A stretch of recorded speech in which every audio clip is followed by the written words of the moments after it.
c'est Jenna, j'espère que tu vas bien. Écoute, peu importe ton origine, apprendre une nouvelle langue, c'est toujours un bonus. J'en parle 5, crois-moi, je sais de quoi je parle. Et tu sais, parmi ces 5, laquelle me tient le plus à cœur, c'est l'Ewondo. L'Ewondo, c'est ma langue, c'est la langue de mes parents, c'est la langue de mes grands-parents, c'est la langue que je parle à la maison, c'est la langue à laquelle je relis mes plus beaux souvenirs en fait. Et c'est la raison pour laquelle si tu vas sur Google ou n'importe quel navigateur, hein, tu tapes Ewondo avec Jenna, tu vas tomber sur ma page Instagram, ma page Facebook, ma page YouTube. Et dans toutes ces pages, je t'apprends à parler les Ewondo basiques, les petits mots du quotidien, pouvoir te présenter ou même avoir un échange avec quelqu'un. Et je t'encourage vraiment à me suivre sur ces pages.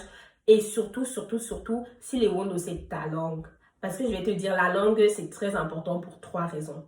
La première, la langue est un fort instrument politique. Pendant ma scolarité au Cameroun, dans mes établissements scolaires, on avait la forte interdiction de parler le patois au sein de l'établissement.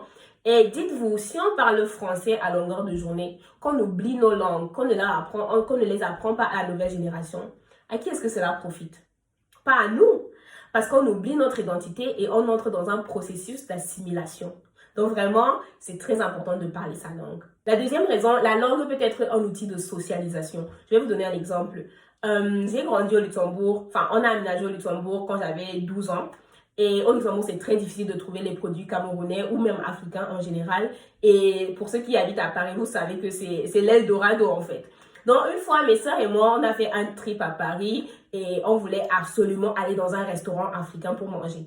Mais sauf qu'on ne connaissait pas Paris et on était dans le métro, on était en train de se dire que ouais, on va même trouver un restaurant où... Et on parlait entre nous en Ewondo. Et il y a ce jeune homme derrière nous dans le métro qui dit qu'il a compris ce qu'on dit, il parlait aussi Ewondo et qui peut nous aider à trouver un restaurant à Paris pour manger. On a trouvé un restaurant, il nous a amenés dans un restaurant et on a pu trouver dans Paris un endroit où on braisait le poisson, où on braisait les prunes, où on grillait le maïs. Et dites-vous juste, grâce à cette personne, il nous a montré toute la ville, toute la zone Saint-Denis, tout ça, où on faisait ça.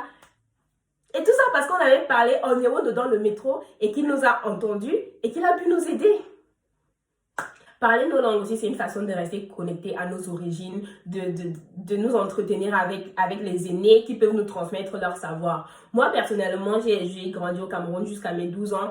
Et à chaque vacances, et vraiment chaque vacances, nous allions au village, mes frères et sœurs et moi. Et vous savez, au village, vous êtes l'enfant de tout le monde. Donc on arrivait au village, on allait de maison en maison, on disait bonjour, on saluait.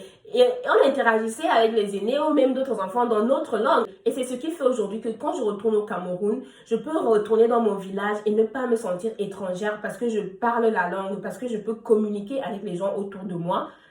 Et ça fait du moi une enfant du pays. Ok? Donc, apprenez vos langues parce que c'est super important.